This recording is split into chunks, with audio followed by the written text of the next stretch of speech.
o olho dela, tá tentando abrir agora. Não faz assim no rosto, tá lá, beliscou a bochecha. É melhor coluna, então. Olha lá. Vai machucar. Olha lá. Que sono, hein? Piqueteiro. Nossa senhora. Rafael, para de balançar. Isso. Às vezes vai embora. Só ir pra te ver. Sua irmã maior que você. Ó, ela vai arranhar a cabeça e vai arranhar tudo.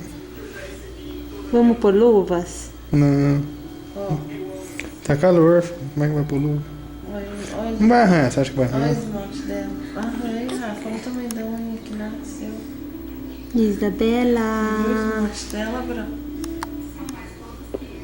Olha, Tá cagou. pedindo? Tá fazendo cocô? Acabou de tomar banho desse jeito. Nossa. Você que vai ter que trocar, não Um posso monte. levantar? Ela tá fazendo cocô? Acho que assim, acho É o que ela seu, só peida. Suzana, lá.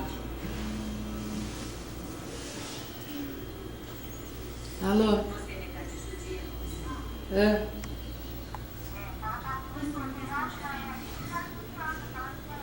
Tá. Você acabou de sair. Ah, Nós encontramos sua mãe ali. Ela abriu. tá bom, tchau. O que é? Abriu os olhos. A Juliana vai vir e meu pai, você vai com eles depois embora.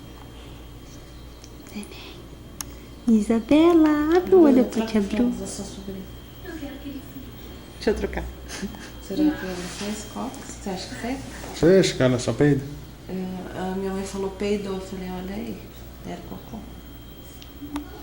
Acho que ela não peida, eu Acaba acho de que ela mamar faz só e cocô. peida, ela nem mamou aqui Ô, quase. Rafael, é porque não fica muito no estômago dela. Vira Espera um de pouquinho, costas se quiser. Olha lá, abriu, olha pra lá. ela abrir o olho. Olha lá. Abriu? Tá abrindo devagarinho. Vira de costas pra ela abrir. Faz uma sombra. Ela não gosta de luz. Por enquanto. Ela não gosta, né? Nunca viu. Por enquanto, não. Mas ó, o olho dela ainda tá na luz.